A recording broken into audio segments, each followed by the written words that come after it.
Good evening to all of you. तो आज का टॉपिक है उत्तराखंड इतिहास विशिष्ट शब्दावली। चलिए स्टार्ट करते हैं। थात थात भूमि को कहा जाता था और थातवान भूस्वामी को कहते थे। तो भूस्वामी को थातवान और भूमि को थात कहा जाता था। खैकर थातवान के स्थायी कृषकों को कहा जाता था। सिरतान कृषि योग्य भूमि का वार्षिक भोगी जो भूस्वामी को वार्षिक किराया देता था। तो कृषि योग्य भूमि का वार्षिक भोगी जो वर्ष भर काम करता था और भूस्वामी को वार्षिक किराया देता था, उसे सिरती की संज्ञा दी जाती थी।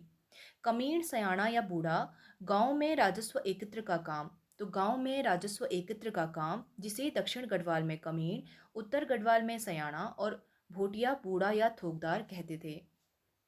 चुपटौला छोटे जल छिद्र जिसका उपयोग चरवाहा व मवेशी किया करते थे। तो चुपटौला क्या है? छोटे जल छिद्र होते हैं। गूंठ या विष्णुप्रीति जो भूमि मंदिरों के रखरखाव के राजस्व के लिए प्रयोग होती थी। तो जो भूमि मंदिरों के रखरखाव के राजस्व के लिए प्रयोग होती थी उसे गूंठ या विष्णुप्रीति कहा जाता था। सदावर्त वह अनुदान जो धर्मार्थ कार्यों के उपयोग के लिए या तीर्थयात्रियों के भोजन की व्यवस्था के लिए प्रयोग होता था, उसे सदावर्त कहा जाता था। फेरा भात यह मध्यकालीन कुमाऊं में शासकों द्वारा दौरे पर जाने वाले राजकर्मचारियों के लिए लिया जाने वाला एक प्रकार का कर था। तो राजकर्मचारियों के लिए लिया जाने वाला कर जिसे फेरा भात कहा जाता था। जब भी दौरे पर जाते थे तो उनके लिए कर लिया जाता था जिसे फेरा भात कर कहते थे। इसके अंतर्गत वहाँ निवासियों को उन्हें खाद्य सामग्री सुलभ करानी होती थी जिसे फेरा भात कहा जाता था। राज्य के कर्मचारी जब भी दौरे पर जाते थे वे अपने क्षेत्र में पड़ने वाले लोगों से फेरा भात के रूप में यह कर लेते थे। नेक्स्ट पॉइंट, भात पाकरो यह मध्यकालीन कुमाऊं के शासकों द्वारा खेतिहर प्रजा पर लगाया जाने वाला एक प्रकार का कर था। तो सीधे क्वेश्चन बन जाएगा कि खेतिहर प्रजा पर लगाया जाने वाला कर कौन सा कर था? भात पाकरो कर था। इसके अंतर्गत क्षेत्र में कृषकों से दाल, चावल, नमक, घी तथा बकरा लिया जाता था। गंगनाथ देवता अल्मोड़ा में घर घर पूजा जाने वाला देवता है गंगनाथ देवता। नेक्स्ट पॉइंट, सौणी सेर टिहरी राज्य के शासनकाल में वसूल किया जाने वाला एक कर था जो प्रत्येक ब्याई हुई गाय भैंस पर प्रतिवर्ष सवाई सेर के हिसाब से वसूला जाता था। तो प्रत्येक ब्याई हुई गाय या भैंस से प्रतिवर्ष सवाई सेर के हिसाब से वसूला जाता था। तो सौणी सेर एक प्रकार का कर था। हडन्याल क्या था? मध्यकालीन कुमाऊं में दंड दंड व्यवस्था में यह शारीरिक दंड का 1 रुपया जिसमें लकड़ी के भारी लट्ठे को बीच से फाड़कर दंडित व्यक्ति के पांव को उसमें फंसा दिया जाता था। तो हडन्याल क्या था? एक दंड की एक व्यवस्था थी मध्यकालीन कुमाऊं में। नेक्स्ट पॉइंट, घर प्रधान उत्तराखंड के मध्यकालीन भू प्रबंधन के अंतर्गत ऐसे गांवों के प्रतिनिधि को घर प्रधान कहा जाता था जिनके क्षेत्र के सभी कृषक मात्र खैकर होते थे। हलिया बड़े भूस्वामी खेतों में काम करने के लिए हलिया की नियुक्ति करते थे। तो बड़े भूस्वामी खेतों में काम करने के लिए हलिया की नियुक्ति करते थे जिसे हलिया कहा जाता था, जो हल जोतने का काम किया करते थे। संजायत भूमि वह भूमि जिसका बंटवारा नहीं किया गया। तो संजायत भूमि किसे कहते हैं? वह भूमि जिसका बंटवारा नहीं किया गया, जिसका स्वामित्व गांव के संपूर्ण निवासियों या कुछ परिवारों के पास होता था। तो सीधी क्वेश्चन बन जाएगा कि वह भूमि जिसका बंटवारा नहीं किया गया था उसे क्या कहा जाता था? उसे संजायत भूमि कहा जाता था। गूल खेतों की सिंचाई के लिए बनाई गई छोटी नहर। तो छोटी नहरों को गूल कहा जाता था। नौला भूमिगत जल को एकत्र करने के लिए बनाए जाते थे। भूमिगत जल को एकत्र करने के लिए नौला बनाया जाता था। खाल वर्षा जल संरक्षण के लिए बनाए जाते थे। तो वर्षा जल के संरक्षण के लिए क्या बनाया जाता था? खाल बनाया जाता था। धारा पेयजल के सामान्य स्रोत होते थे जो घाटियों एवं चोटियों दोनों जगहों पर अधिकतर पाए जाते हैं। घराट पंचक्की या आटा पीसने के लिए प्रयोग होता था। थोकदार राज्य व प्रधान के मध्य राजस्व या वित्तीय अधिकारी होता था। तो थोकदार का काम क्या था? थोकदार कौन थे? राज्य व प्रधान के मध्य राजस्व या वित्तीय अधिकारी थोकदार होता था।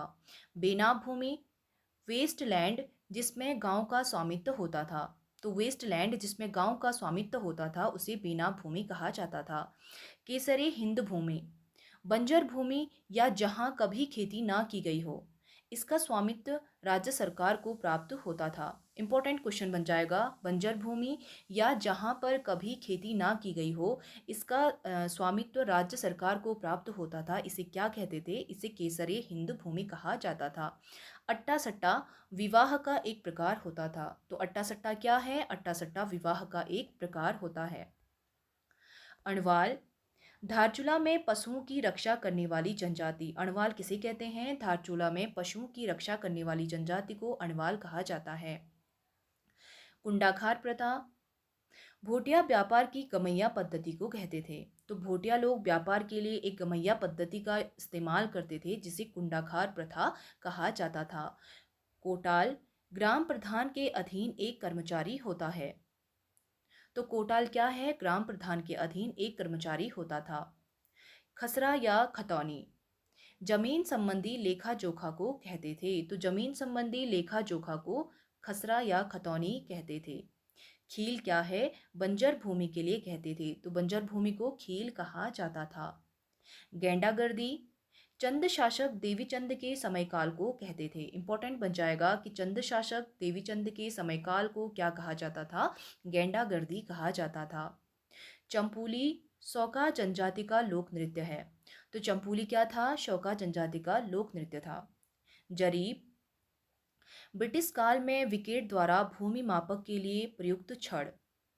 तो ब्रिटिश काल में विकेट द्वारा भूमि के मापन के लिए एक छड़ का इस्तेमाल किया गया था जिसे जरीब कहा गया। थर्प क्या है?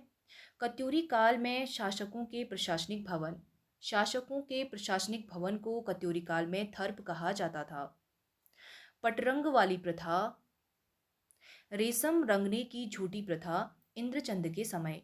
जब हम चंद्रवंश में पढ़ रहे थे तब हमने चौथा शासक पढ़ा था इंद्रचंद, जिसके टाइम पे हमने पढ़ा था पटरंग वाली प्रथा।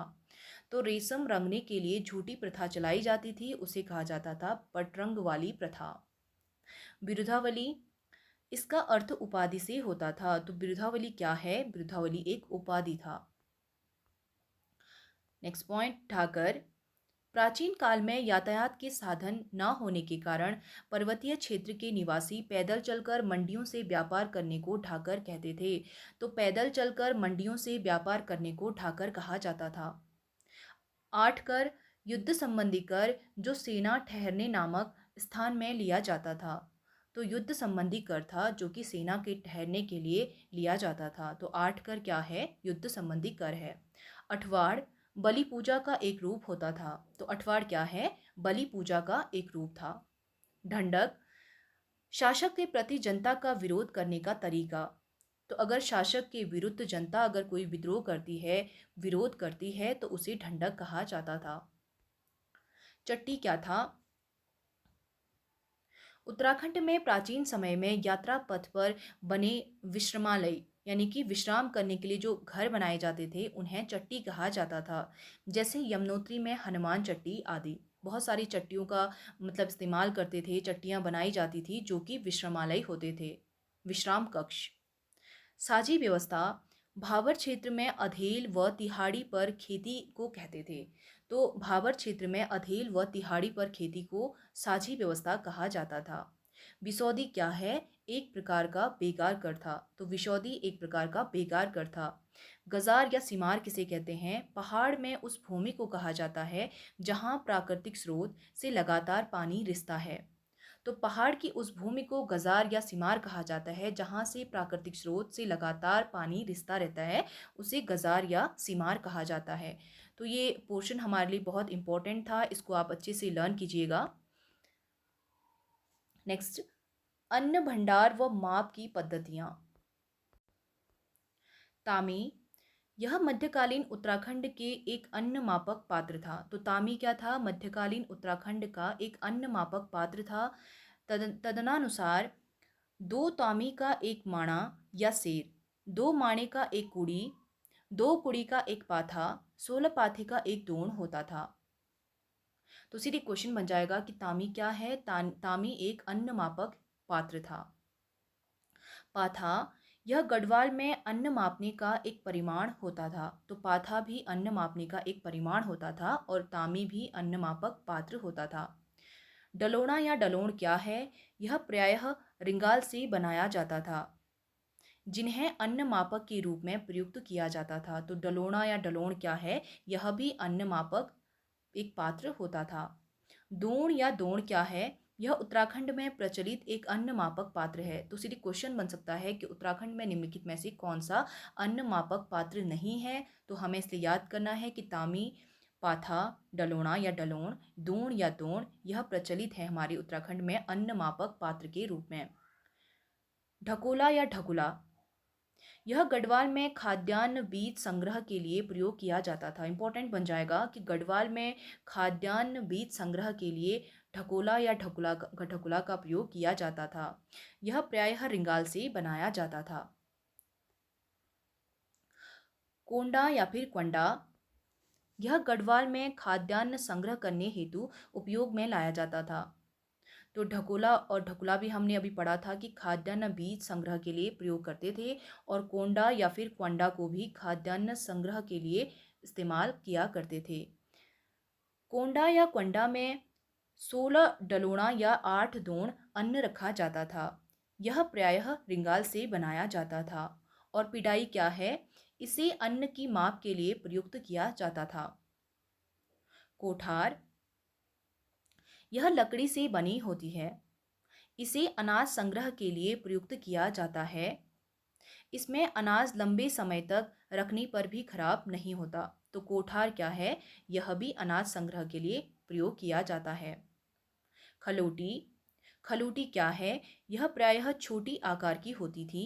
इसमें इसे दालें, हल्दी व अन्य 4-5 किलोग्राम वजन तक की वस्तुओं को रखने के लिए इस्तेमाल किया करते थे। तो खलूटी क्या है? खलूटी एक प्रायः छोटे आकार की होती थी, जिसमें दाल, हल्दी व 4-5 किलो के वजन की वस्तुओं को भरकर रखा जाता था। गटाल, गटाल आकार छोटा होने के कारण इसमें 1-2 मन अनाज रखा जा सकता था। तो गटाल भी अनाज रखने के लिए काम किया करते थे। नेक्स्ट पॉइंट, भौरा या डोबड़ी। भौरा या डोबड़ी क्या था? यह चौलाई के भंडारण के लिए उपयोग में लाया जाता है। कहा जाता है कि चौलाई कई वर्षों तक खराब नहीं होता। लोग प्रतिवर्ष अतिरिक्त चौलाई को ढोबड़ी में डालते रहते हैं। खाल, यह बकरे की खाल से बना होता है, जो कि बोरी के स्थान पर अनाज रखने के लिए प्रयुक्त किया जाता था। नेक्स्ट पॉइंट, भकार। प्राचीन समय में पर्वतीय क्षेत्रों में यह खाद्यान्न संग्रह के लिए प्रयुक्त किया जाता था। तो प्राचीन समय में पर्वतीय क्षेत्रों में खाद्यान्न संग्रह के लिए भकार का इस्तेमाल किया करते थे। खलूटा, यह बकरे की खाल से बना होता है। इसका उपयोग खेतों में गेहूं, धान, मडुआ आदि अनाजों को बोने के लिए ले जाते समय व अनाज को घराट में पिसवाने के लिए ले जाते समय किया जाता था। तो खलूटा का इस्तेमाल खेत में अनाजों को बोने के लिए व घराटों में अनाज को पिसवाने के लिए इसका इस्तेमाल किया करते थे, खलूटा का।